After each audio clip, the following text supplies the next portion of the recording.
Speaker Johnson, Vice President Vance, the First Lady of the United States,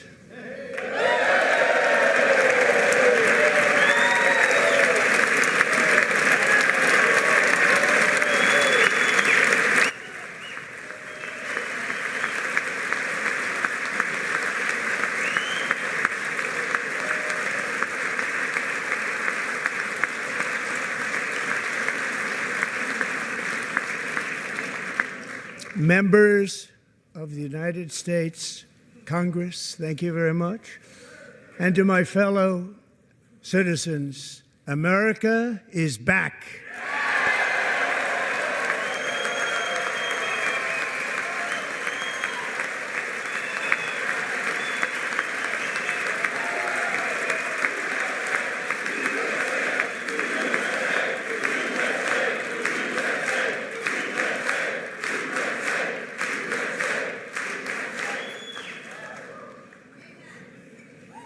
6 weeks ago, I stood beneath the dome of this Capitol and proclaimed the dawn of the golden age of America. From that moment on, it has been nothing but swift and unrelenting action to usher in the greatest and most successful era in the history of our country. We have accomplished more in 43 days than most administrations accomplished in 4 years or 8 years, and we are just getting started.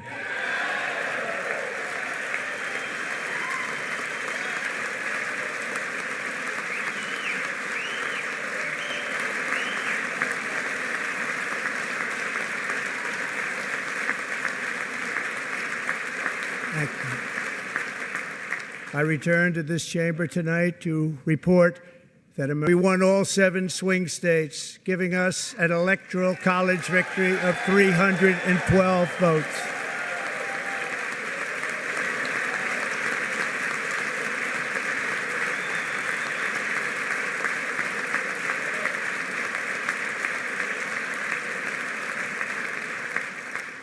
We won the popular vote by big numbers and won counties in our country.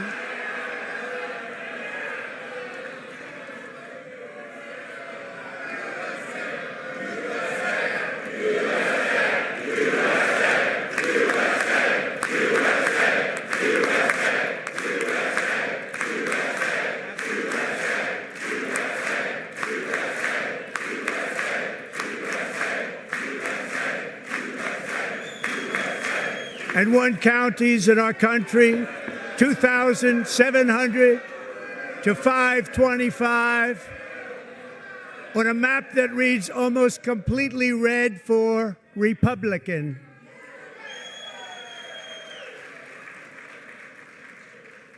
Now, for the first time in modern history, more Americans believe that our country is headed in the right direction than the wrong direction. In fact, it's an astonishing record, 27-point swing, the most ever.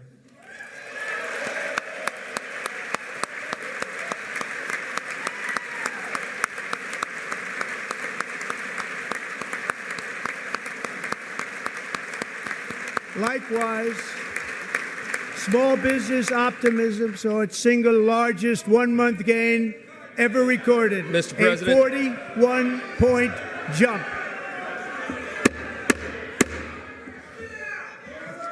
Members are directed to uphold and maintain decorum in the House and to cease any further disruptions.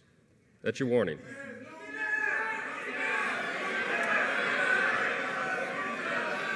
Members are engaging in willful and continuing breach of decorum, and the chair is prepared to direct the Sergeant-at-Arms to restore order to the joint session.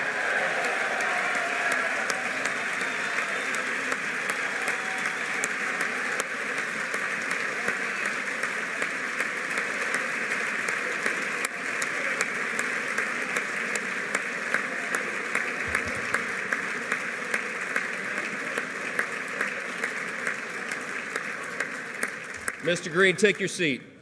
Take your seat, sir. Take your seat. Finding that members continue to engage in willful and concerted disruption of proper decorum, the chair now directs the Sergeant at Arms to restore order. Remove this gentleman from the chamber.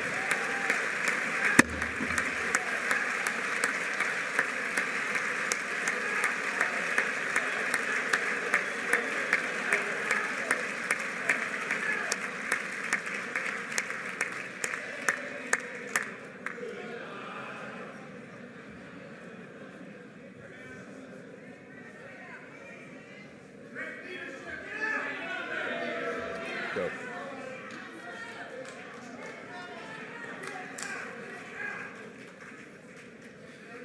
Members are directed to uphold and maintain decorum in the House.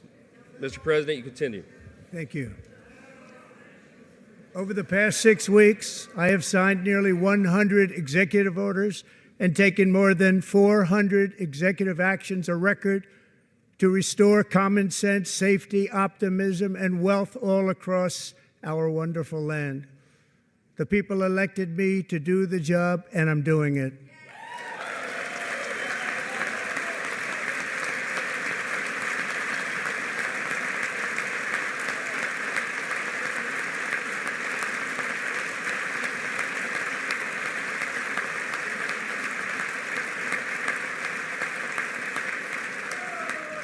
In fact, it has been stated by many that the first month of our presidency, it's our presidency, is the most successful in the history of our nation. By many.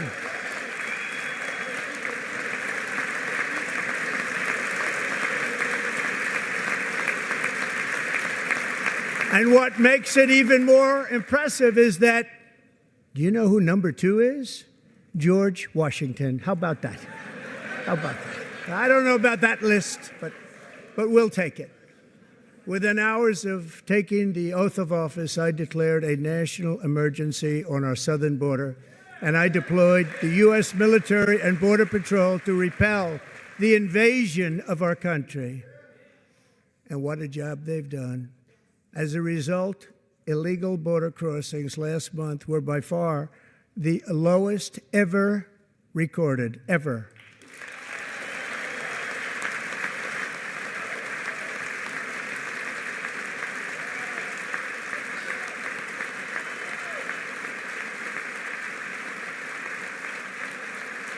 They heard my words and they chose not to come. Much easier that way. In comparison, under Joe Biden, the worst president in American history, there were hundreds of thousands of illegal crossings a month, and virtually all of them, including murderers, drug dealers, gang members, and people from mental institutions and insane asylums, were released into our country. Who would want to do that? This is my 5th such speech to Congress. And once again, I look at the Democrats in front of me, and I realize there is absolutely nothing I can say to make them happy or to make them stand or smile or applaud. Nothing I can do. I could find a cure to the most devastating disease, a disease that would wipe out entire nations, or announce the answers to the greatest economy in history, or the stoppage of crime to the lowest levels ever recorded. And these people sitting right here will not clap, will not stand, and certainly will not cheer for these astronomical achievements. They won't do it, no matter what. Five times I've been up here. It's very sad, and it just shouldn't be this way.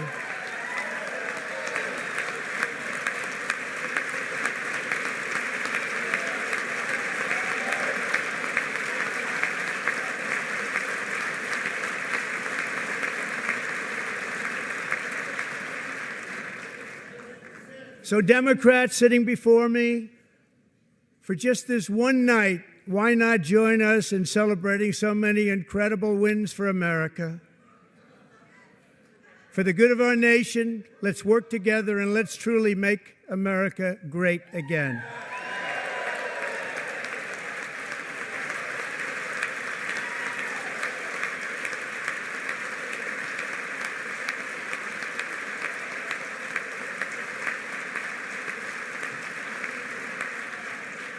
Every day, my administration is fighting to deliver the change America needs to bring a future that America deserves, and we're doing it. This is a time for big dreams and bold action. Upon taking office, I imposed an immediate freeze on all federal hiring, a freeze on all new federal regulations, and a freeze on all foreign aid.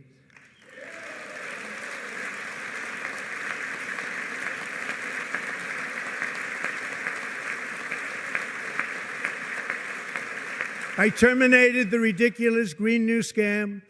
I withdrew from the unfair Paris Climate Accord, which was costing us trillions of dollars that other countries were not paying.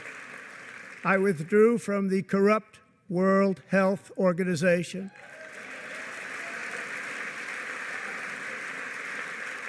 And I also withdrew from the anti-American UN Human Rights Council.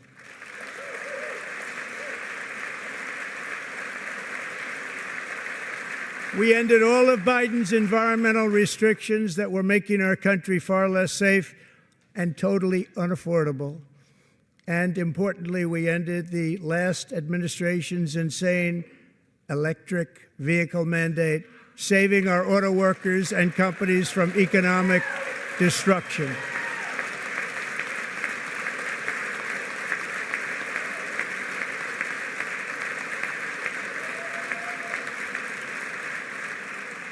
To unshackle our economy, I have directed that for every one new regulation, 10 old regulations must be eliminated, just like I did in my very successful first term.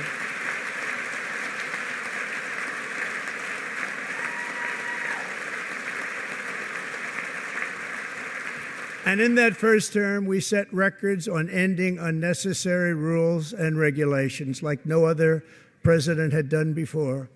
We ordered all federal workers to return to the office. They will either show up for work in person or be removed from their job.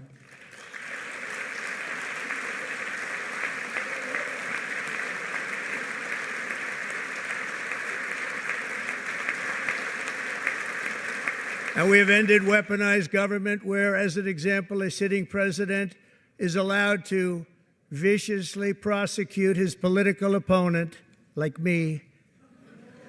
How did that work out? Not too good.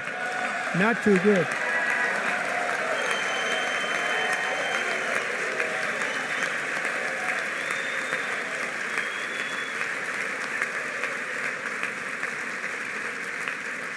And I have stopped all government censorship and brought back free speech in America. It's back.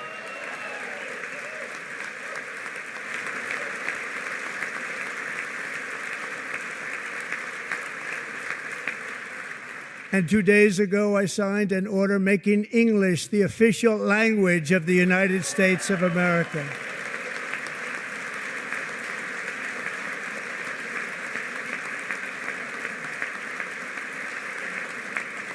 I renamed the Gulf of Mexico the Gulf of America.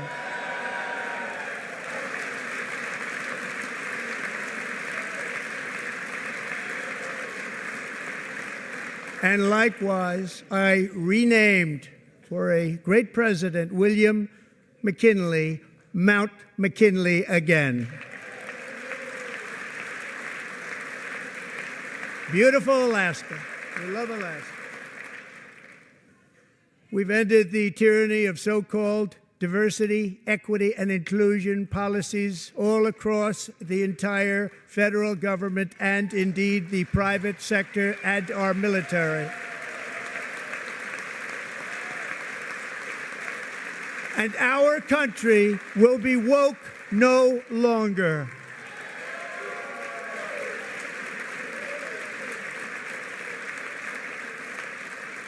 We believe that whether you are a doctor, an accountant, a lawyer, or an air traffic controller, you should be hired and promoted based on skill and competence, not race or gender. Very important.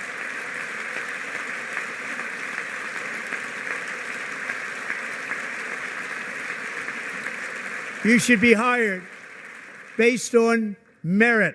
And the Supreme Court, in a brave and very powerful decision, has allowed us to do so. Thank you. Thank you very much. Thank you. We have removed the poison of critical race theory from our public schools, and I signed an order making it the official policy of the United States government that there are only two genders, male and female.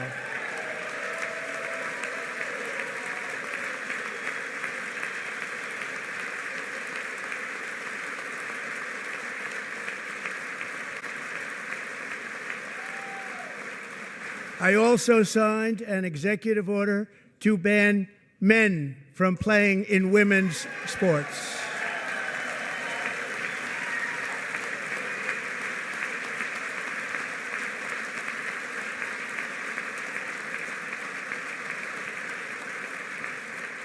Three years ago, Peyton McNabb was an all-star high school athlete, one of the best, preparing for a future in college sports.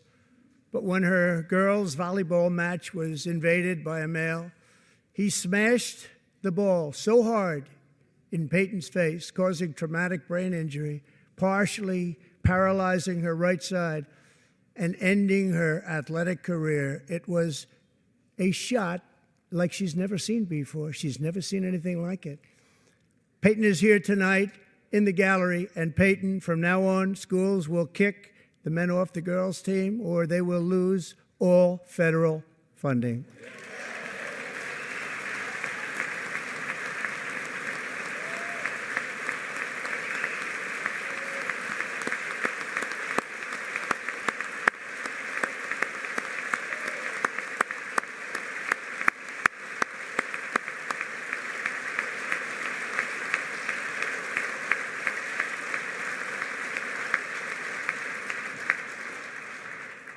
And if you really want to see numbers, just take a look at what happened in the women's boxing, weightlifting, track and field, swimming, or cycling, where a male recently finished a long-distance race 5 hours and 14 minutes ahead of a woman for a new record by 5 hours.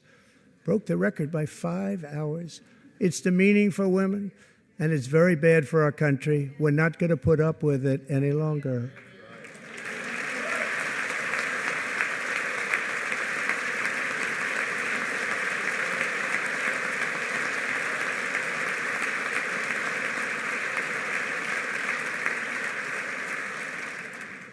What I have just described is only a small fraction of the common sense revolution that is now, because of us, sweeping the entire world. Common sense has become a common theme, and we will never go back. Never. Never going to let that happen. Among my very highest priorities is to rescue our economy and get dramatic and immediate relief to working families. As you know, we inherited from the last administration an economic catastrophe and an inflation nightmare. Their policies drove up energy prices, pushed up grocery costs, and drove the necessities of life out of reach for millions and millions of Americans. They've never had anything like it.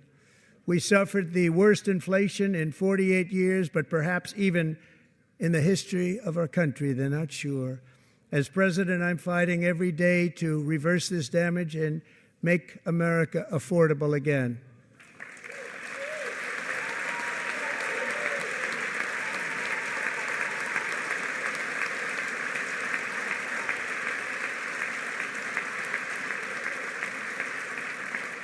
Joe Biden especially let the price of eggs get out of control. The egg price is out of control, and we're working hard to get it back down. Secretary, do a good job on that. You inherited a total mess from the previous administration. Do a good job.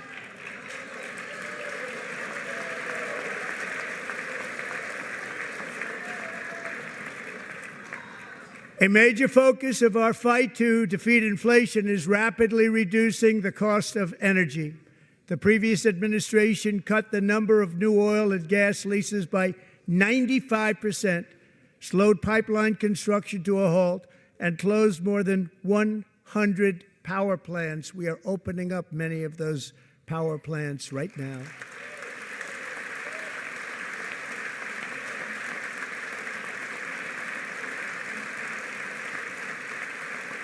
And frankly, we have never seen anything like it.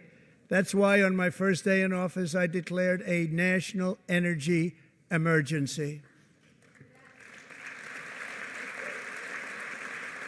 As you've heard me say many times, we have more liquid gold under our feet than any nation on earth, and by far.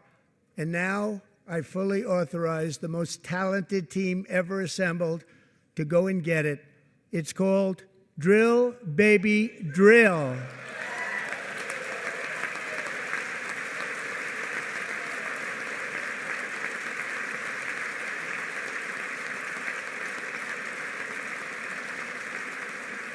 My administration is also working on a gigantic natural gas pipeline in Alaska, among the largest in the world, where Japan, South Korea, and other nations want to be our partner with investments of trillions of dollars each. There's never been anything like that one. It will be truly spectacular. It's all set to go. The permitting is gotten. And later this week, I will also take historic action to dramatically expand production of critical minerals and rare earths here in the USA.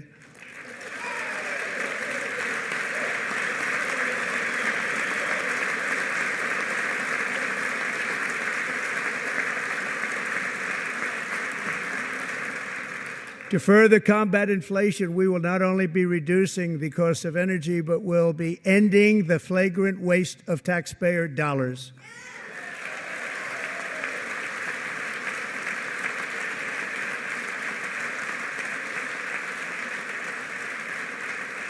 And to that end, I have created the brand new Department of Government Efficiency, DOGE. Perhaps you've heard of it. Perhaps.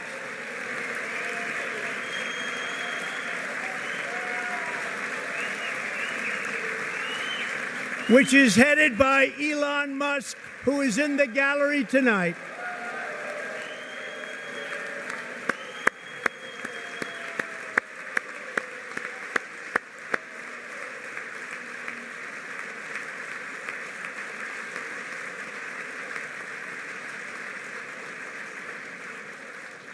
Thank you, Elon. He's working very hard. He didn't need this. He didn't need this. Thank you very much. We appreciate it. Everybody here, even this side, appreciates it, I believe. They just don't want to admit that. Just listen to some of the appalling waste we have already identified. $22 billion from HHS to provide free housing and cars for illegal aliens.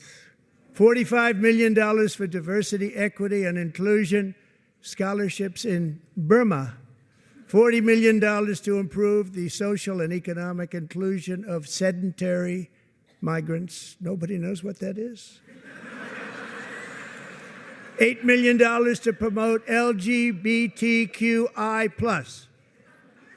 in the African nation of Lesotho, which nobody has ever heard of. $60 million for indigenous peoples and Afro-Colombian empowerment in Central America. $60 million. $8 million for making mice transgender. This is real. $32 million for a left-wing propaganda operation in Moldova. $10 million for male circumcision in Mozambique. $20 million for the Arab Sesame Street in the Middle East. It's a program. $20 million for a program. $1.9 billion to recently created Decarbonization of Homes Committee, headed up, and we know she's involved. Just at the last moment, the money was passed over by a woman named Stacey Abrams. Have you ever heard of her? A $3.5 million consulting contract for lavish fish monitoring. $1.5 million for voter confidence in Liberia, $14 million for social cohesion in Mali, $59 million for illegal alien hotel rooms in New York City. He's a real estate developer. He's done very well.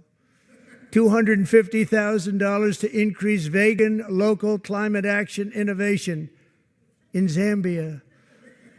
$42 million for social and behavior change in Uganda. $14 million for improving public procurement in Serbia. $47 million for improving learning outcomes in Asia. Asia's doing very well with learning. I don't know what we're doing. We should use it ourselves. And $101 million for DEI contracts at the Department of Education, the most ever paid, nothing even like it. Under the Trump administration, all of these scams, and they're far worse, but I didn't think it was appropriate to talk about them. They're so bad. Many more have been found out and exposed and swiftly terminated by a group of very intelligent, mostly young people, headed up by Elon, and we appreciate it. We found hundreds of billions of dollars of fraud.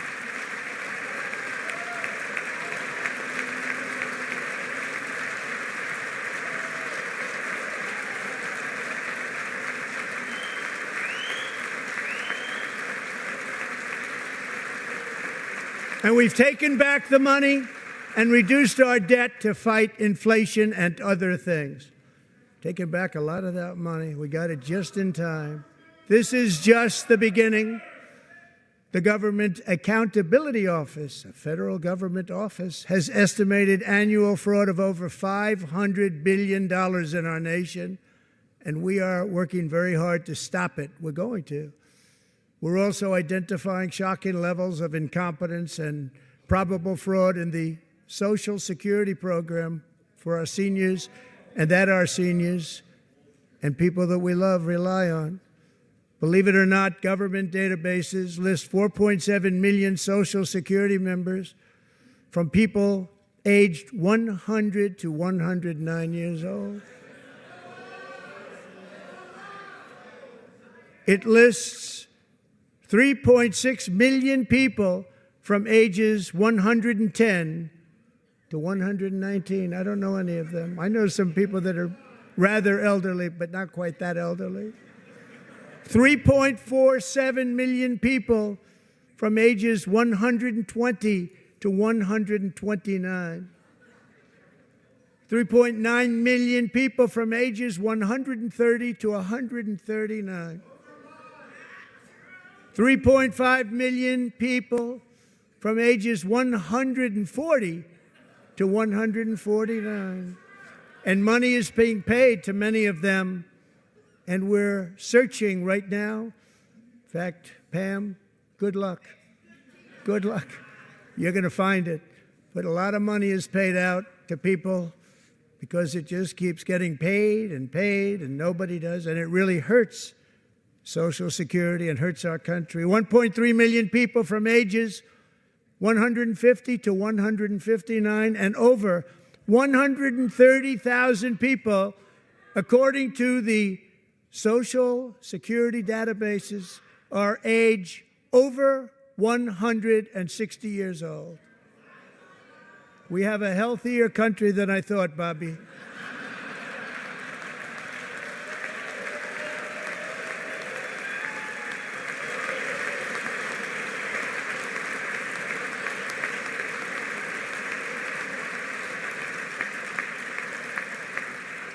Including, to finish, 1,039 people between the ages of 220 and 229, one person between the age of 240 and 249, and one person is listed at 360 years of age.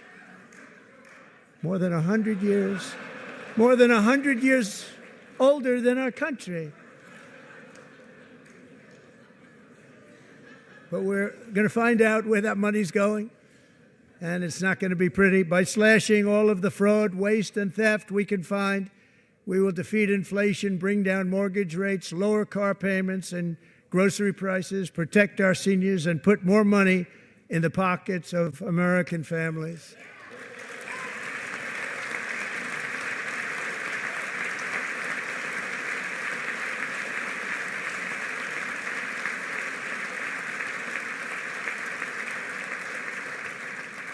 And today, interest rates took a beautiful drop, big, beautiful drop. It's about time.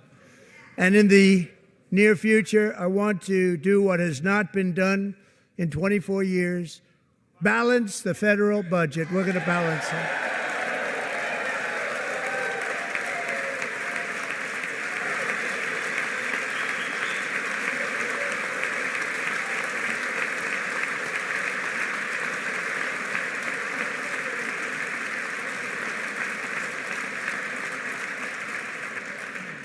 With that goal in mind, we have developed in great detail what we are calling the Gold Card, which goes on sale very, very soon.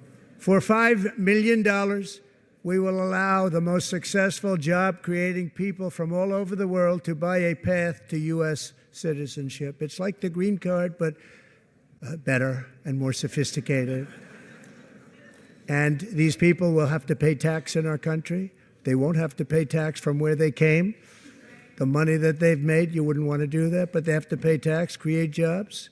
They'll also be taking people out of colleges and paying for them so that we can keep them in our country instead of having them being forced out.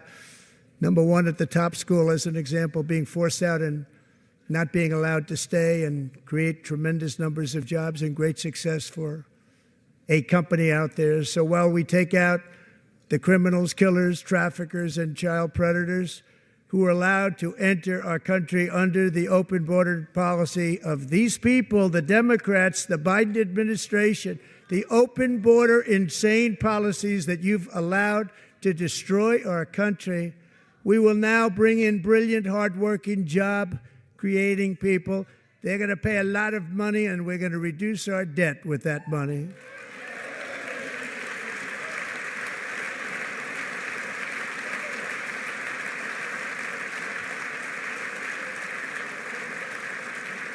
Americans have given us a mandate for bold and profound change.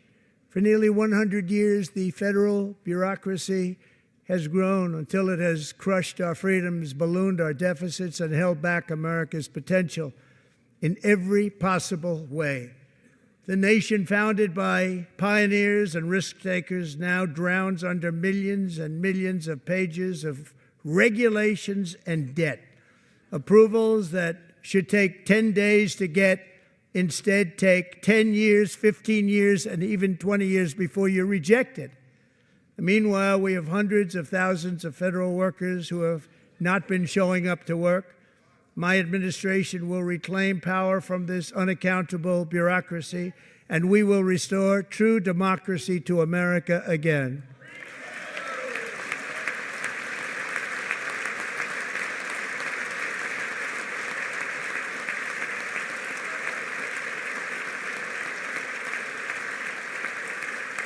And any federal bureaucrat who resists this change will be removed from office immediately. Because we are draining the swamp. It's very simple. And the days of rule by unelected bureaucrats are over.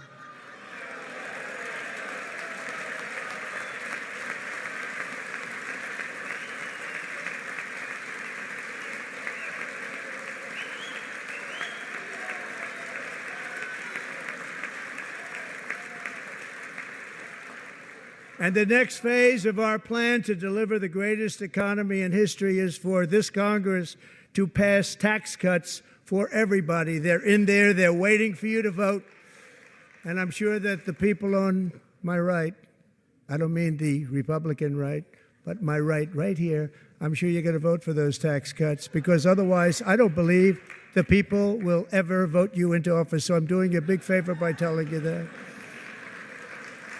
But I know this group is going to be voting for the tax.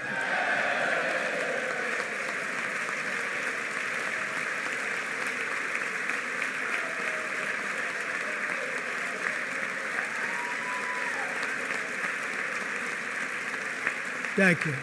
It's a very, very big part of our plan. We had tremendous success in our first term with it. A very big part of our plan. We're seeking permanent income tax cuts all across the board.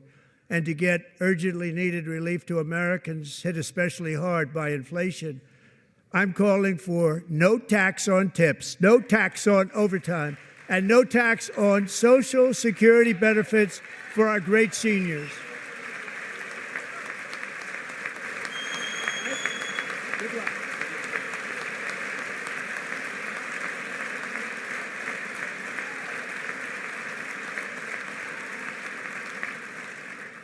And I also want to make interest payments on car loans tax deductible, but only if the car is made in America.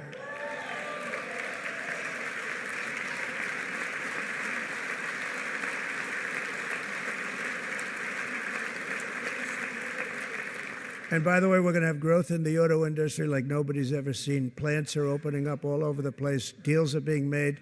Never seen. That's a combination of the election win and tariffs. It's a beautiful word, isn't it? That, along with our other policies, will allow our auto industry to absolutely boom. It's going to boom.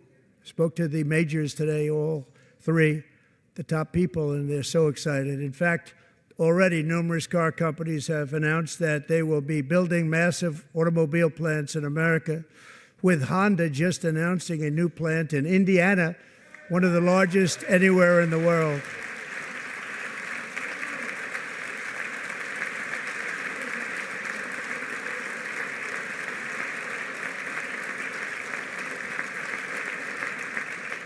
And this has taken place since our great victory on November 5th, a date which will hopefully go down as one of the most important in the history of our country.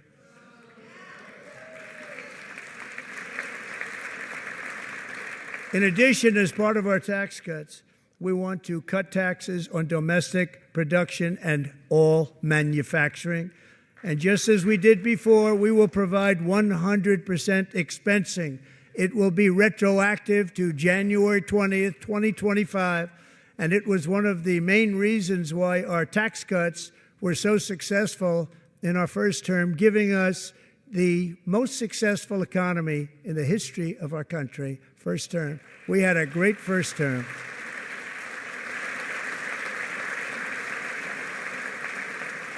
If you don't make your product in America, however, under the Trump administration, you will pay a tariff, and in some cases, a rather large one.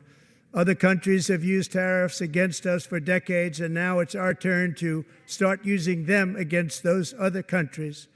On average, the European Union, China, Brazil, India, Mexico, and Canada, have you heard of them? And countless other nations charge us tremendously higher tariffs than we charge them. It's very unfair. India charges us auto tariffs higher than 100%. China's average tariff on our products is twice what we charge them. And South Korea's average tariff is 4 times higher. Think of that, 4 times higher. And we give so much help militarily and in so many other ways to South Korea. But that's what happens. This is happening by friend and foe. This system is not fair to the United States and never was. And so on April 2nd, I wanted to make it April 1st, but I didn't want to be accused of April Fool's Day. That's not, just one day cost us a lot of money. But we're going to do it in April. I'm a very superstitious person. April 2nd, reciprocal tariffs kick in. And whatever they tariff us, other countries, we will tariff them. That's reciprocal, back and forth. Whatever they tax us, we will tax them. If they do non-monetary tariffs to keep us out of their market, then we will do non-monetary barriers to keep them out of our market.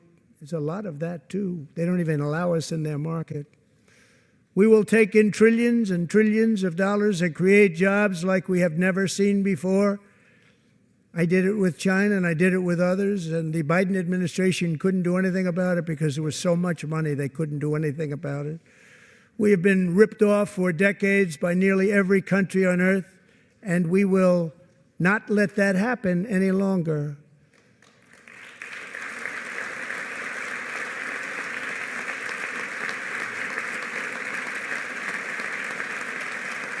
Much has been said over the last 3 months about Mexico and Canada, but we have very large deficits with both of them. But even more importantly, they've allowed fentanyl to come into our country at levels never seen before, killing hundreds of thousands of our citizens and many very young, beautiful people, destroying families. Nobody's ever seen anything like it. They are, in effect, receiving subsidies of hundreds of billions of dollars. We pay subsidies to Canada and to Mexico of hundreds of billions of dollars, and the United States will not be doing that any longer. We're not going to do it any longer.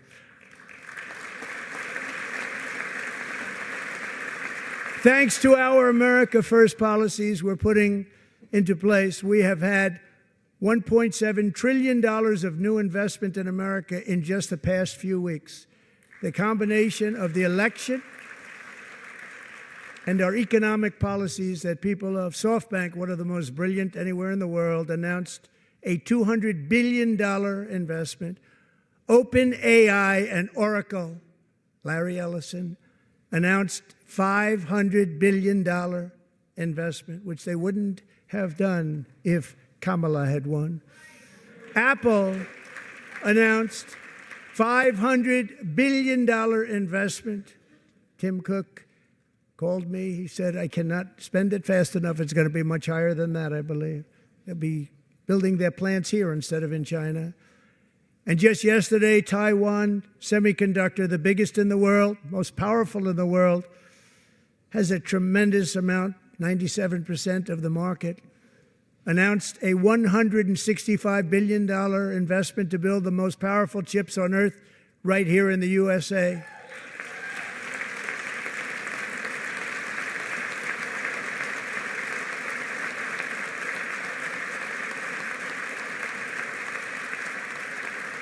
And we're not giving them any money. Your CHIPS Act is a horrible, horrible thing. We give hundreds of billions of dollars, and it doesn't mean a thing. They take our money and they don't spend it. All that meant to them, we're giving them no money. All that was important to them was they didn't want to pay the tariffs, so they came and they're building, and many other companies are coming. We don't have to give them money. We just want to protect our businesses and our people. And they will come because they won't have to pay tariffs if they build in America. So it's very amazing. You should get rid of the CHIP Act, and whatever's left over, Mr. Speaker, you should use it to reduce debt or any other reason you want to.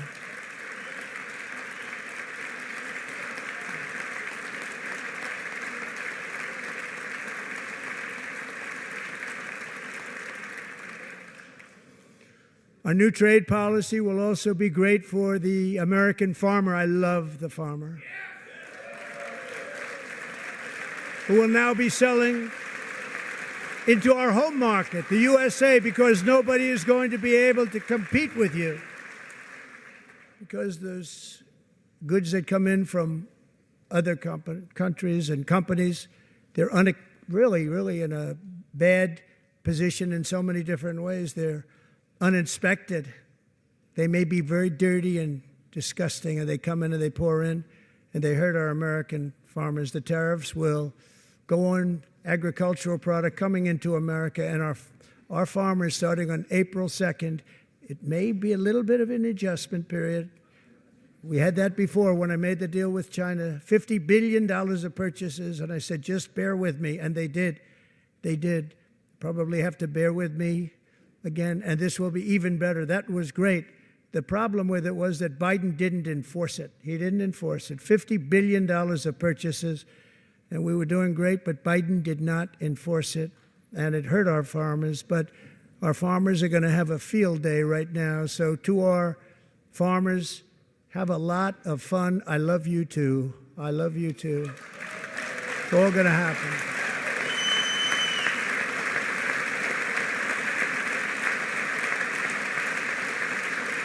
And I have also imposed a 25% tariff on foreign aluminum, copper, lumber, and steel because If we don't have, as an example, steel and lots of other things, we don't have a military, and frankly, we just won't have a country very long.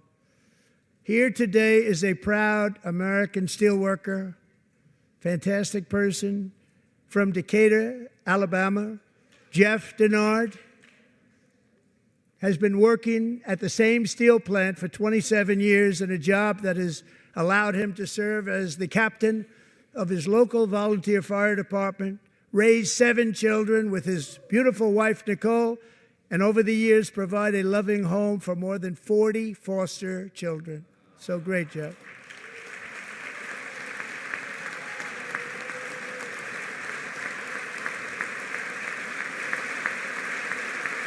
Thank you, Jeff.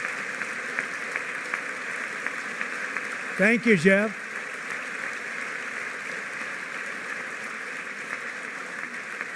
Stories like Jeff's remind us that tariffs are not just about protecting American jobs.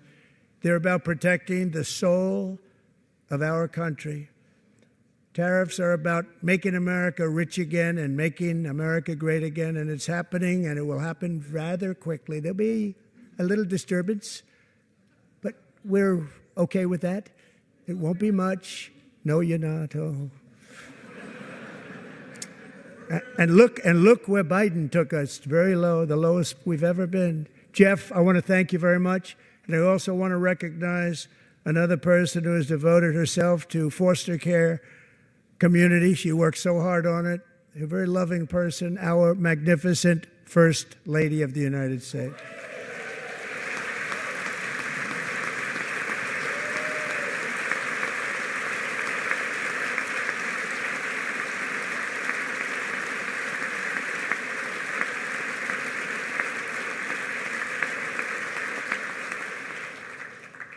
Melania's work has yielded incredible results, helping prepare our nation's future leaders as they enter the workforce. Our First Lady is joined by 2 impressive young women, very impressive. Haley Ferguson, who benefited from the First Lady's Fostering the Future initiative and is poised to complete her education and become a teacher. And Elliston Berry, who became a victim of an illicit deepfake image produced by a peer. With Elliston's help, the Senate just passed the Take It Down Act, and this is so important. Thank you very much, John. John Thune, thank you. Stand up, John. Thank you, John.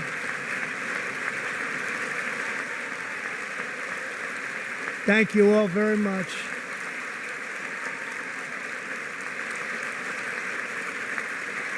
Thank you. And thank you to John Thune and the Senate. Great job. To criminalize the publication of such images online is a terrible, terrible thing. And once it passes the House, I look forward to signing that bill into law. Thank you. And I'm going to use that bill for myself, too, if you don't mind. Because nobody gets treated worse than I do online. Nobody. That's great. Thank you very much to the Senate. Thank you. But if we truly care about protecting Americans' children, no step is more crucial than securing America's borders. Over the past 4 years, 21 million people poured into the United States. Many of them were murderers, human traffickers, gang members, and other criminals from the streets of dangerous cities all throughout the world. Because of Joe Biden's insane and very dangerous open border policies, they are now strongly embedded in our country, but we are getting them out and getting them out fast.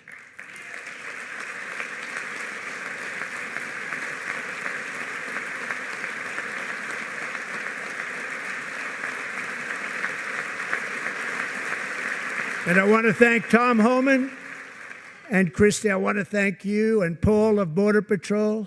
I want to thank you. What a job they've all done. Everybody, Border Patrol, ICE, law enforcement in general is incredible. We have to take care of our law enforcement. Have to.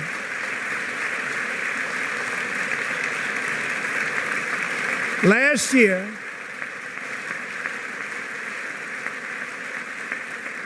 a brilliant 22-year-old nursing student named Laken Riley the best in her class, admired by everybody, went out for a jog on the campus of the University of Georgia. That morning, Laken was viciously attacked, assaulted, beaten, brutalized, and horrifically murdered. Laken was stolen from us by a savage illegal alien gang member who was arrested while trespassing across Biden's open southern border and then set loose into the United States under the heartless policies of that failed administration. It was indeed a failed administration. He had then been arrested and released in a Democrat-run sanctuary city, a disaster, before ending the life of this beautiful young angel. With us this evening are Laken's beloved mother, Allison, and her sister, Lauren.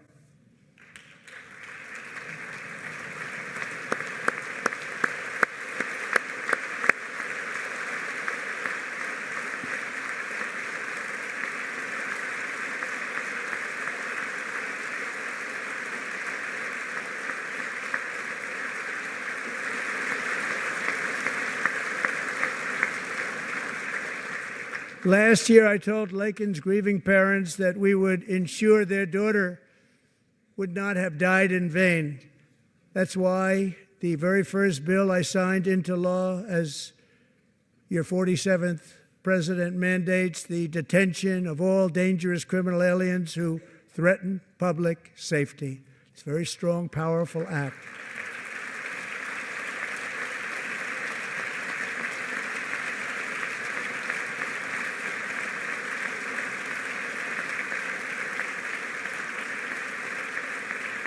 It's called the Laken-Riley Act.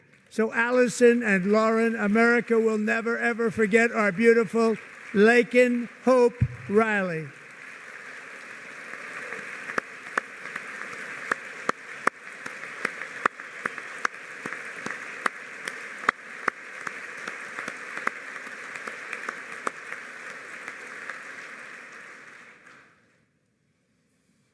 Thank you very much.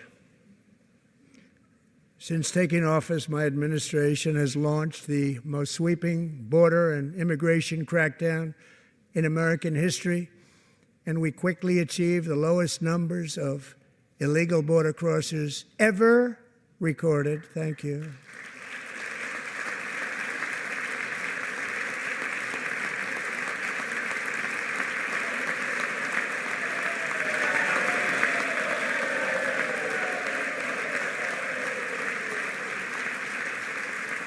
The media and our friends in the Democrat Party kept saying we needed new legislation, we must have legislation to secure the border. But it turned out that all we really needed was a new president.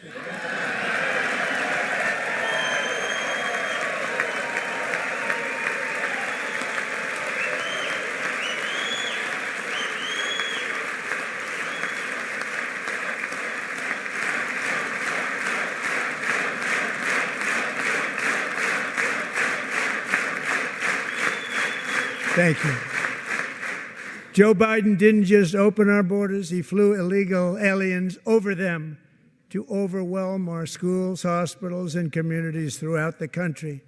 Entire towns like Aurora, Colorado, and Springfield, Ohio, buckled under the weight of the migrant occupation and corruption like nobody's ever seen before. Beautiful towns destroyed. Now, just as I promised in my inaugural address, we are achieving the great liberation of America.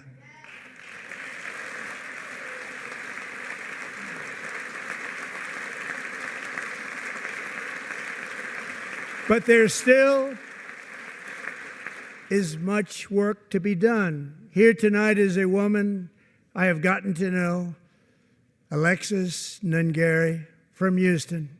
Wonderful woman. Last June, Alexis's 12-year-old daughter, her precious Jocelyn, walked to a nearby convenience store. She was kidnapped, tied up, assaulted for 2 hours under a bridge, and horrifically murdered. Arrested and charged with this heinous crime are two illegal alien monsters from Venezuela, released into America by the last administration through their ridiculous open border. The death of this beautiful 12-year-old girl and the agony of her mother and family touched our entire nation greatly. Alexis, I promised that we would always remember your daughter, your magnificent daughter, and earlier tonight I signed an order keeping my word to you. One thing I have learned about Jocelyn is that she loved animals so much. She loved nature. Across Galveston Bay, from where Jocelyn lived in Houston, you will find a magnificent national wildlife refuge, a pristine, peaceful, 34,000-acre sanctuary for all of God's creatures on the edge of the Gulf of America. Alexis, moments ago, I formally renamed that refuge in loving memory of your beautiful daughter, Jocelyn. So, Mr. Vice President, if you would, may I have the order?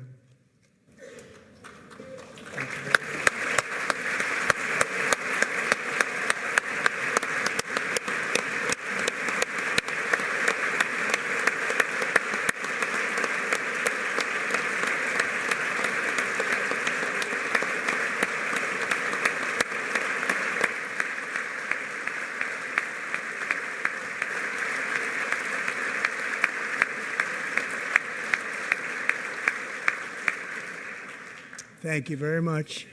All three savages charged with Jocelyn and Lakin's murders were members of the Venezuelan prison gang, the toughest gang, they say, in the world, known as Tren de Aragua.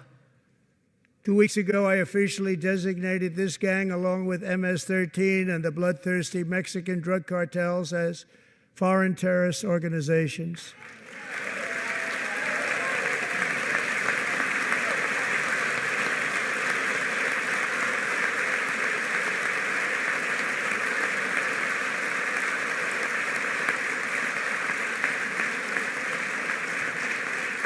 They are now officially in the same category as ISIS, and that's not good for them.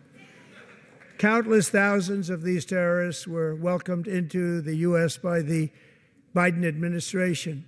But now every last one will be rounded up and forcibly removed from our country, or, if they're too dangerous, put in jails, standing trial in this country, because we don't want them to come back ever.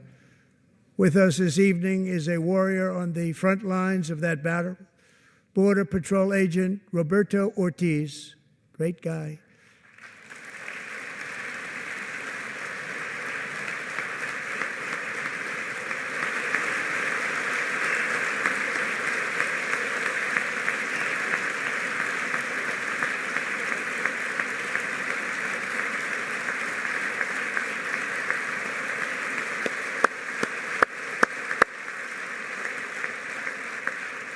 In January, Roberto and another agent were patrolling by the Rio Grande near an area known as Cartel Island. Doesn't sound too nice to me. When heavily armed gunmen started shooting at them, Roberto saw that his partner was totally exposed, at great danger, and he leapt into action, returning fire and providing crucial seconds for his fellow agent to seek safety, just barely. I have some of the prints of that event, and it was not good. Agent Ortiz, we salute you for your great courage and for your line of fire that you took and for the bravery that you showed. We honor you, and we will always honor you. Thank you, Roberto, very much.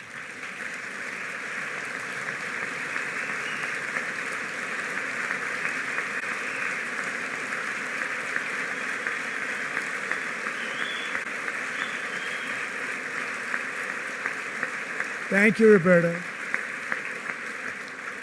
And I actually got to know him on my many calls to the border. He's a great gentleman. The territory to the immediate south of our border is now dominated entirely by criminal cartels that murder, rape, torture, and exercise total control. They have total control over a whole nation, posing a grave threat to our national security. The cartels are waging war on America, and it's time for America to wage war on the cartels, which we are doing.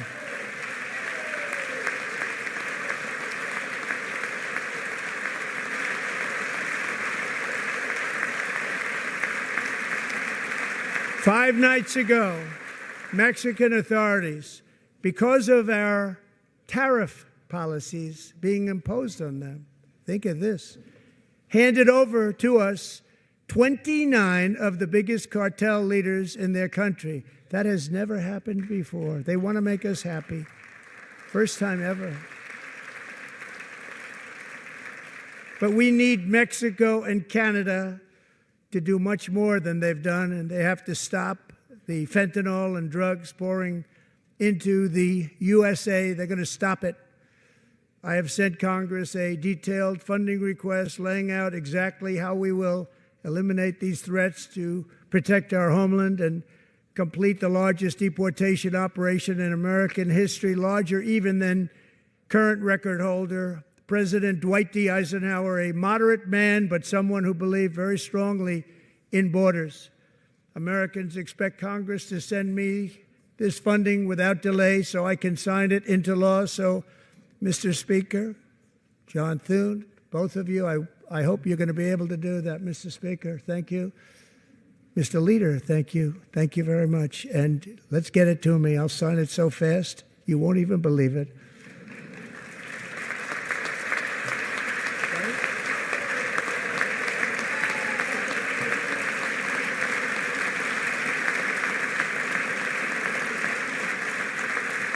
And as we reclaim our sovereignty, we must also bring back law and order to our cities and towns.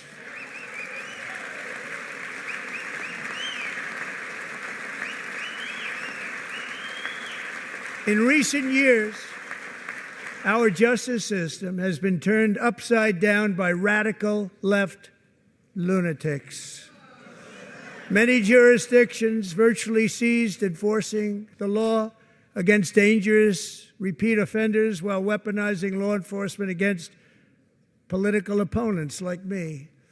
My administration has acted swiftly and decisively to restore fair, equal, and impartial justice under the constitutional rule of law, starting at the FBI and the DOJ. Pam, good luck. Cash, wherever you may be, good luck. Good luck. Pam Bondi. Good luck. So important. Going to do a great job. Cash, thank you. Thank you, Cash.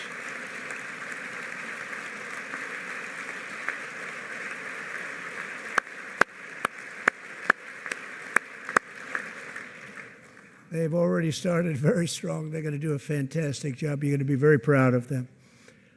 We're also once again giving our police officers the support, protection, and respect they so dearly deserve. They have to get it. They have such a hard, dangerous job, but we're going to make it less dangerous.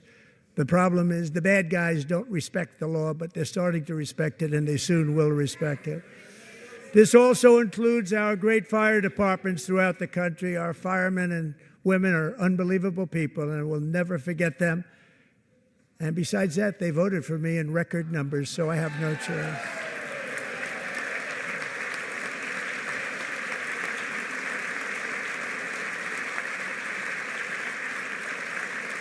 One year ago this month, 31-year-old New York police officer Jonathan Diller, unbelievably wonderful person and a great officer, was gunned down at a traffic stop on Long Island. I went to his funeral. The vicious criminal charged with his murder had 21 prior arrests, and they were rough arrests, too. He was a real bad one. The thug in the seat next to him had 14 prior arrests and went by the name of Killer. He was Killer. He killed other people, they say, a lot of them. I attended Officer Diller's service, and when I met his wife and one-year-old son, Ryan, it was very inspirational, actually. His widow's name is Stephanie, and she is here tonight. Stephanie, thank you very much, Stephanie. Thank you very much.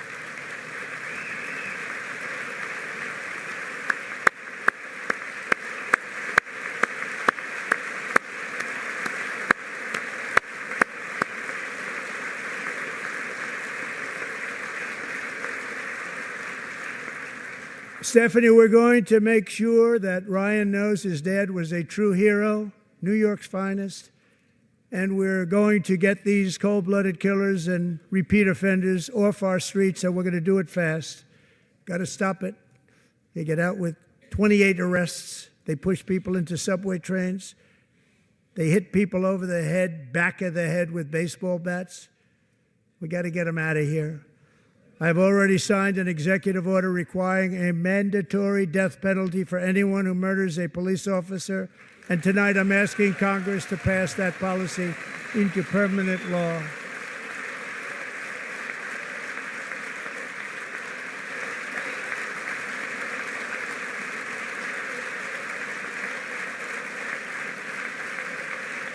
I'm also asking for a new crime bill getting tough on repeat offenders while enhancing protections for America's police officers so they can do their jobs without fear of their lives being totally destroyed. They don't want to be killed. We're not going to let them be killed. Joining us in the gallery tonight is a young man who truly loves our police. His name is DJ Daniel. He is 13 years old, and he has always dreamed of becoming a police officer.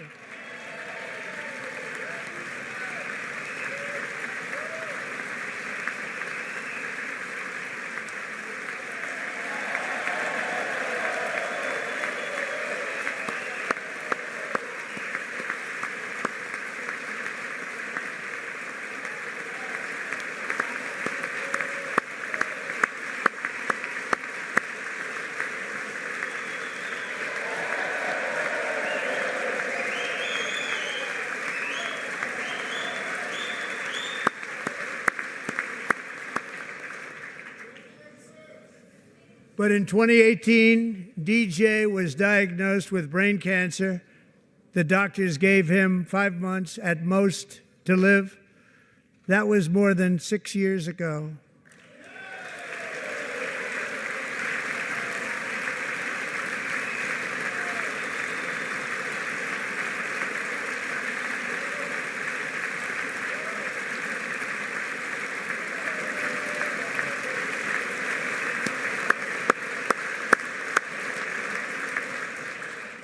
Since that time, DJ and his dad have been on a quest to make his dream come true, and DJ has been sworn in as an honorary law enforcement officer, actually a number of times. The police love him, the police departments love him.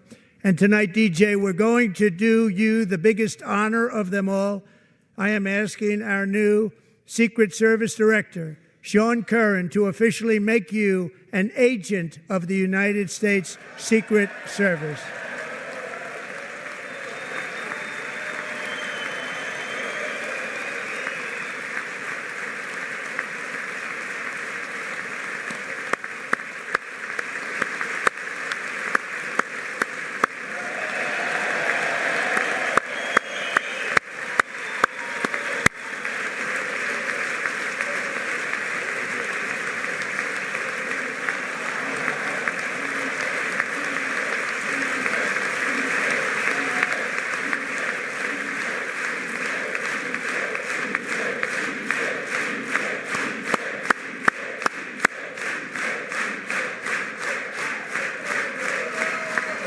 Thank you, DJ. DJ's doctors believe his cancer likely came from a chemical he was exposed to when he was younger. Since 1975, rates of child cancer have increased by more than 40%. Reversing this trend is one of the top priorities for our new presidential commission to make America healthy again, chaired by our new Secretary of Health and Human Services, Robert F. Kennedy, Jr.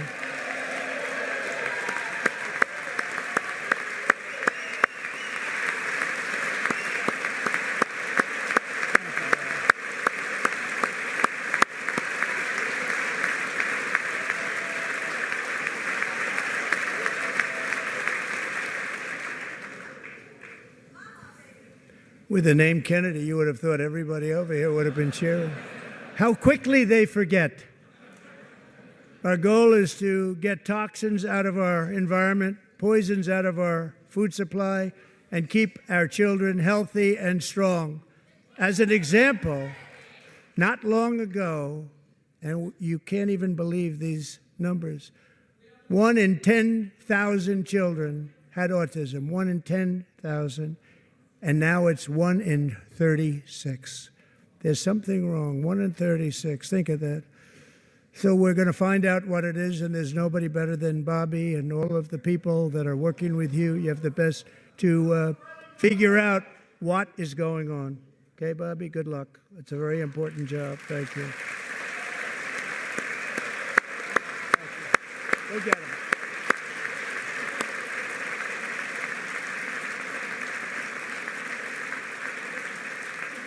Thank you. My administration is also working to protect our children from toxic ideologies in our schools. A few years ago, January Littlejohn and her husband discovered that their daughter's school had secretly socially transitioned their 13-year-old little girl. Teachers and administrators conspired to deceive January and her husband while encouraging her daughter to use a new name and pronouns. They, them pronoun, actually, all without telling January, who is here tonight and is now a courageous advocate against this form of child abuse. January, thank you. Thank you. Thank you very much. Thank you.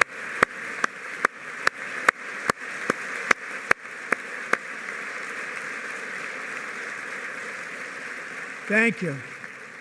Stories like this are why, shortly after taking office, I signed an executive order banning public schools from indoctrinating our children with transgender ideology.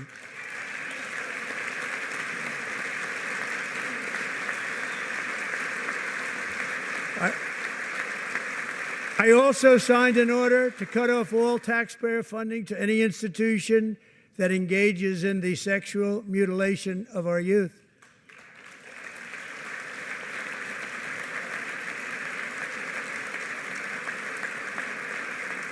And now I want Congress to pass a bill permanently banning and criminalizing sex changes on children and forever ending the lie that any child is trapped in the wrong body.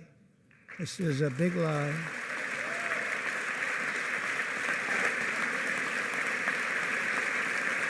And our message to every child in America is that you are perfect exactly the way God made you.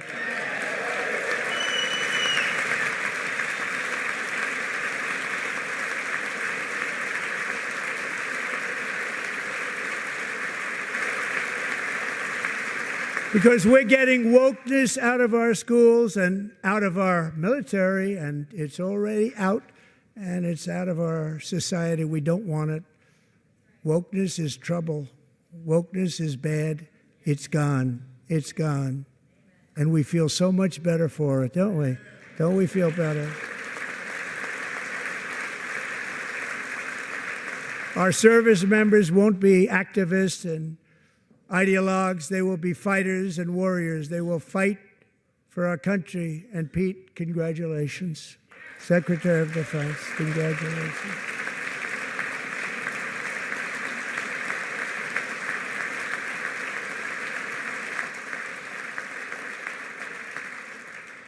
And he's not big into the woke movement, I can tell you. I know him well. I am pleased to report that in January, the U.S. Army had its single best recruiting month in 15 years, and that all armed services are having among the best recruiting results ever in the history of our services. What a difference.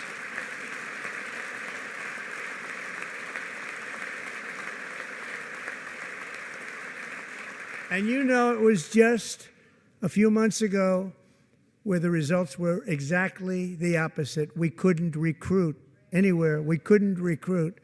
Now we're having the best results just about that we've ever had. What a tremendous turnaround. It's really a beautiful thing to see. People love our country again. It's very simple. They love our country, and they love being in our military again. So it's a great thing, and thank you very much. Great job. Thank you.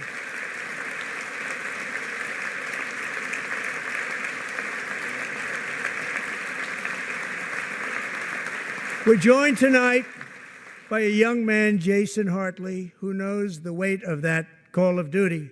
Jason's father, grandfather, and great-grandfather all wore the uniform. Jason tragically lost his dad, who was also a Los Angeles County Sheriff's deputy when he was just a boy, and now he wants to carry on the family legacy of service. Jason is a senior in high school, a six-letter varsity athlete, a really good athlete, they say, a brilliant student with a 4.46, that's good, GPA. And his greatest dream is to attend the U.S. Military Academy at West Point.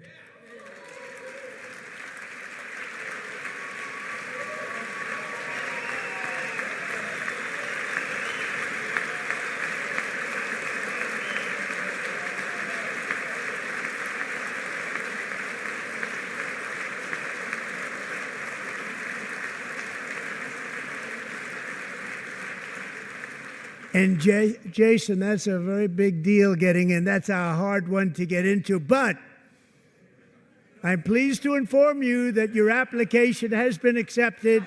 You will soon be joining the Corps of Cadets.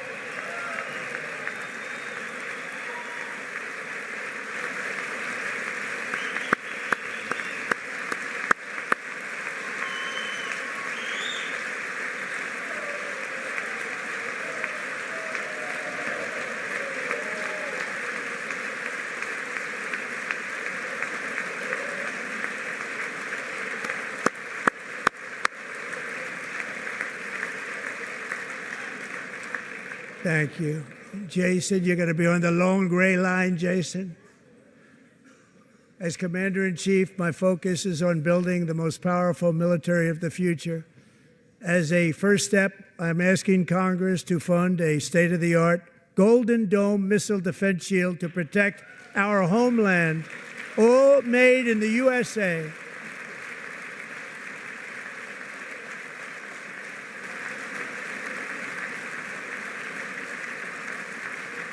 And Ronald Reagan wanted to do it long ago, but the technology just wasn't there, not even close. But now we have the technology. It's incredible, actually.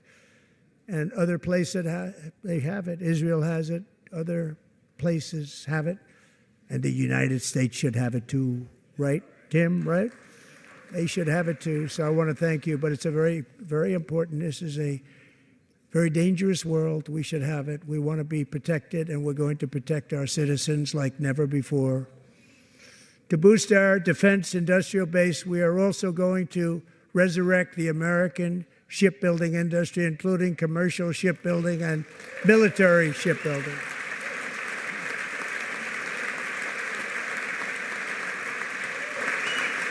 And for that purpose, I am announcing tonight that we will create a new Office of Shipbuilding in the White House and offer special tax incentives to bring this industry home to America where it belongs. We used to make so many ships. We don't make them anymore very much, but we're going to make them very fast, very soon. It will have a huge impact. To further enhance our national security, my administration will be reclaiming the Panama Canal, and we've already started doing it.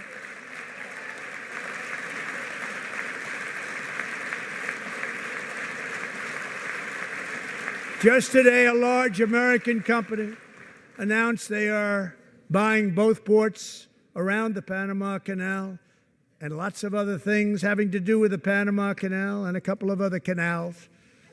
The Panama Canal was built by Americans for Americans, not for others, but others could use it. But it was built at tremendous cost of American blood and treasure. 38,000 workers died building the Panama Canal. They died of malaria. They died of snake bites and mosquitoes. Not a nice place to work. They paid them very highly to go there, knowing there was a 25% chance that they would die. The most expensive project also that was ever built in our country's history, if you bring it up to modern day costs. It was given away by the Carter administration for $1. But that agreement has been violated very severely. We didn't give it to China. We gave it to Panama, and we're taking it back.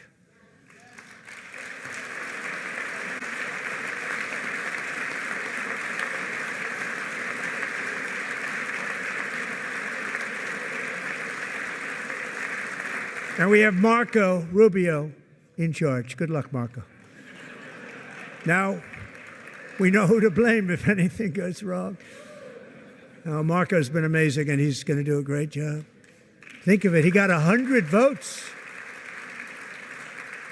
You know, he was approved with actually 99, but the 100th was this gentleman, and I feel very certain. So let's assume he got 100 votes.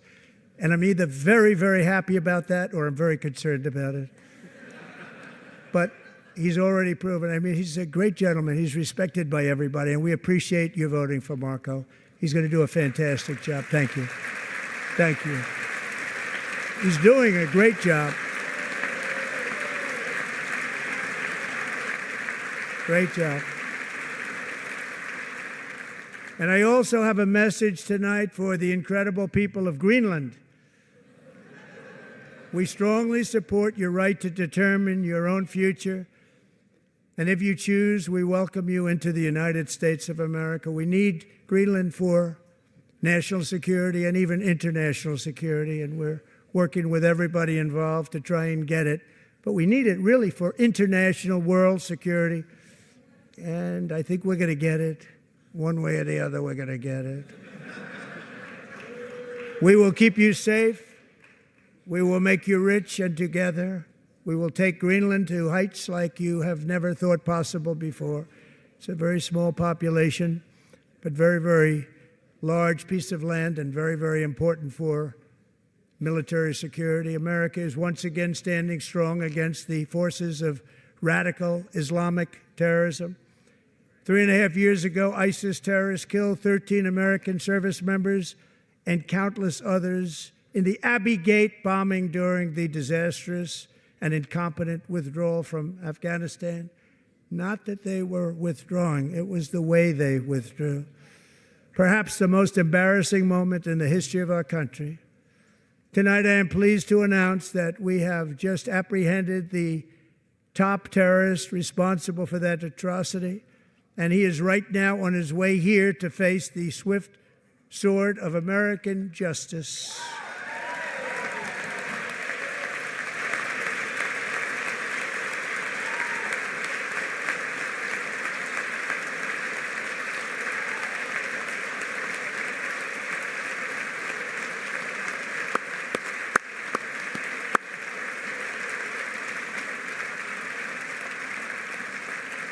And I want to thank especially the government of Pakistan for helping arrest this monster. This was a very momentous day for those 13 families who I actually got to know very well, most of them, whose children were murdered, and the many people that were so badly, over 42 people, so badly injured on that fateful day in Afghanistan. What a horrible day. Such incompetence was shown. That when Putin saw what happened, I guess he said, wow, maybe this is my chance. That's how bad it was. Should have never happened. Grossly incompetent people. I spoke to many of the parents and loved ones, and they're all in our hearts tonight. Just spoke to them on the phone. We had a big call. Every one of them called, and everybody was on the line, and they did nothing but cry with happiness. They were very happy, as happy as you can be under those circumstances. Their child, brother, sister, son, daughter was killed for no reason whatsoever. In the Middle East, we're bringing back our hostages from Gaza. In my first term, we achieved one of the most groundbreaking peace agreements in generations, the Abraham Accords.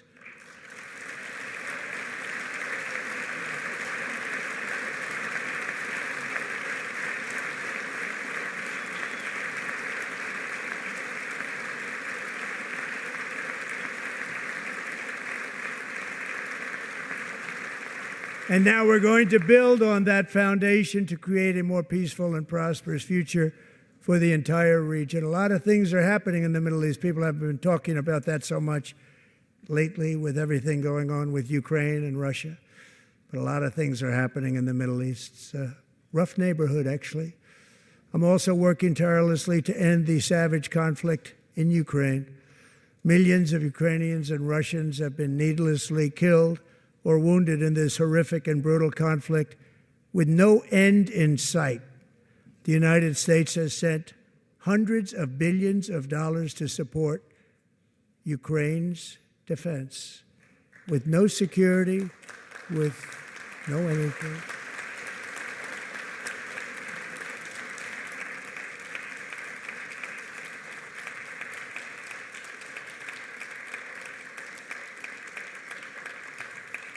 Do you want to keep it going for another 5 years? Yeah, you would say Pocahontas says yes.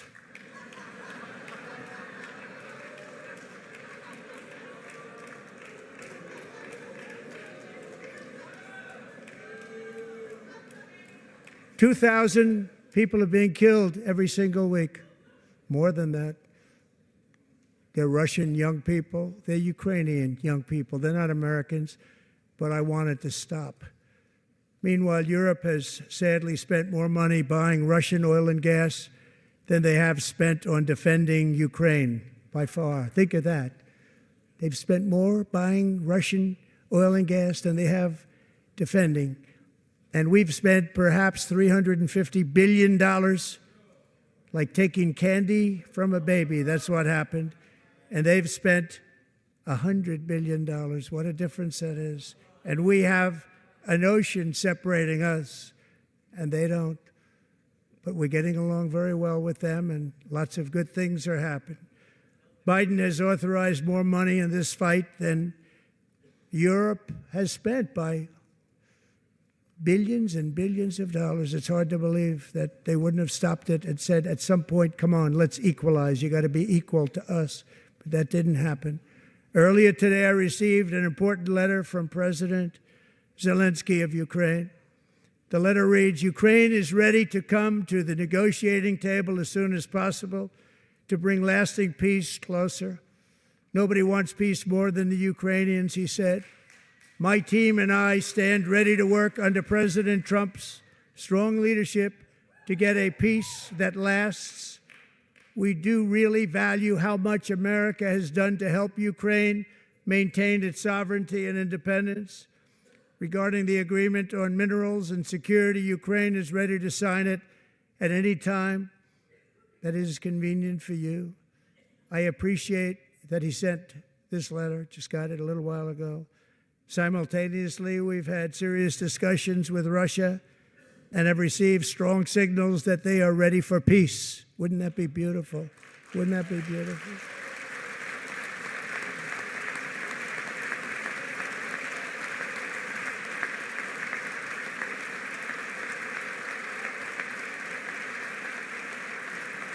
Wouldn't that be beautiful?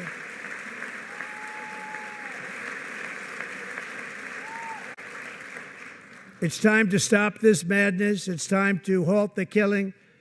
It's time to end the senseless war. If you want to end wars, you have to talk to both sides.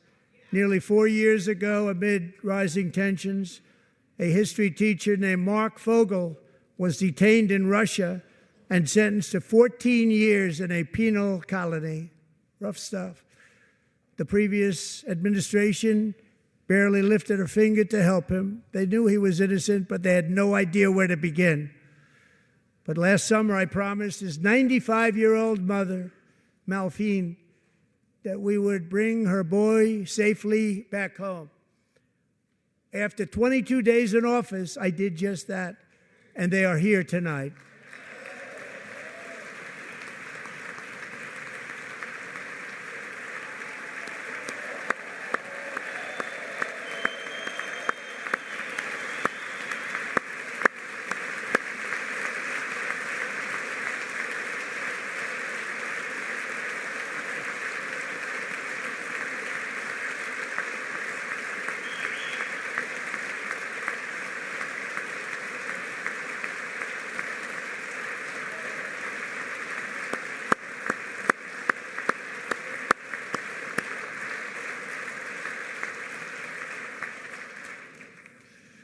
To Mark and his great mom, we are delighted to have you safe and sound and with us.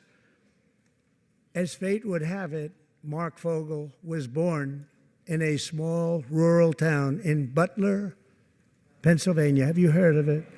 Where his mother has lived for the past 78 years. I just happened to go there last July 13th for a rally. That was not pleasant. And that is where I met his beautiful mom right before I walked onto that stage. And I told her I would not forget what she said about her son. And I never did I? Never forgot. Less than 10 minutes later, at that same rally, gunfire rang out, and a sick and deranged assassin unloaded 8 bullets from his sniper's perch into a crowd of many thousands of people. My life was saved by a fraction of an inch, but some were not so lucky. Corey Comparator was a firefighter, a veteran, a Christian, a husband, a devoted father, and above all, a protector. When the sound of gunshots pierced the air, it was a horrible sound. Corey knew instantly what it was and what to do. He threw himself on top of his wife and daughters and shielded them from the bullets with his own body. Corey was hit really hard. You know the story from there. He sacrificed his life to save theirs. 2 others, very fine people, were also seriously hit. But thankfully, with the help of 2 great country doctors, we thought they were gone and they were saved. So those doctors had great talent. We're joined by Corey's wife, Helen, who was his high school sweetheart, and their 2 beloved daughters, Allison and Kaylee. Thank you.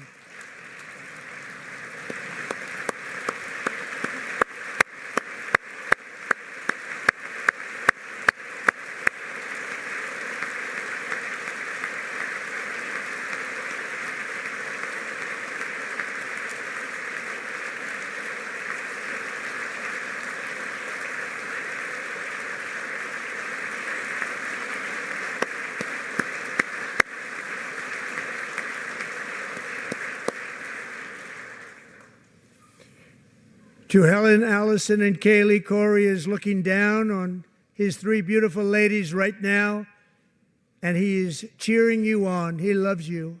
He is cheering you on. Corey was taken from us much too soon, but his destiny was to leave us all with a shining example of the selfless devotion of a true American patriot. It was love like Corey's that built our country, and it's love like Corey's that is going to make our country more majestic than ever before. I believe that my life was saved that day in Butler for a very good reason. I was saved by God to make America great again. I believe that. Thank you. Thank you.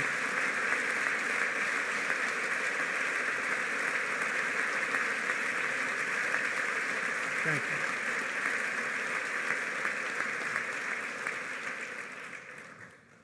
Thank you very much. From the patriots of Lexington and Concord to the heroes of Gettysburg and Normandy, from the warriors who crossed the Delaware to the trailblazers who climbed the Rockies, and from the legends who soared at Kitty Hawk to the astronauts who touched the moon, Americans have always been the people who defied all odds, transcended all dangers, made the most extraordinary sacrifices, and did whatever it took to defend our children, our country, and our freedom.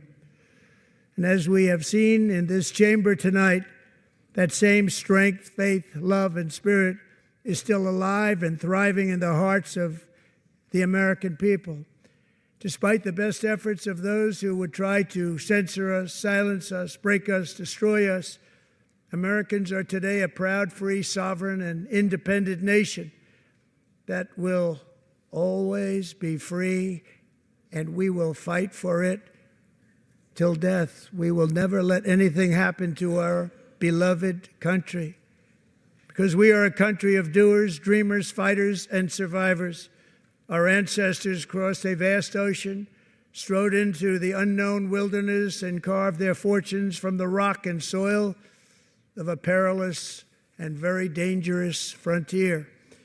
They chased our destiny across a boundless continent.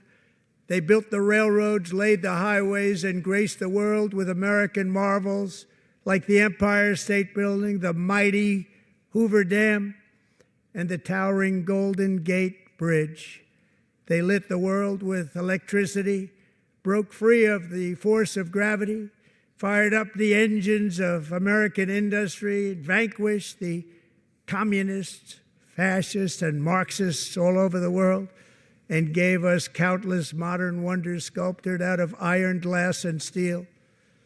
We stand on the shoulders of these pioneers who won and built the modern age, these workers who poured their sweat into the skylines of our cities, these warriors who shed their blood on fields of battle and gave everything they had for our rights and for our freedom.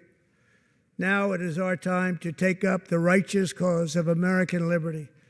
And it is our turn to take America's destiny into our own hands and begin the most thrilling days in the history of our country. This will be our greatest era. With God's help, over the next 4 years, we are going to lead this nation even higher, and we are going to forge the freest, most advanced, most dynamic, and most dominant civilization ever to exist on the face of this earth. We are going to create the highest quality of life, build the safest and wealthiest and healthiest and most vital communities anywhere in the world. We are going to conquer the vast frontiers of science, and we are going to lead humanity into space and plant the American flag on the planet Mars and even far beyond.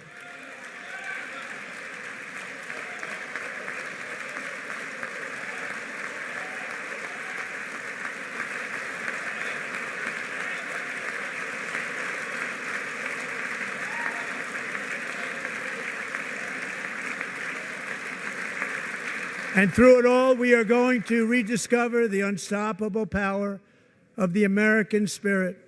And we are going to renew unlimited promise of the American dream. Every single day, we will stand up and we will fight, fight, fight for the country our citizens believe in and for the country our people deserve.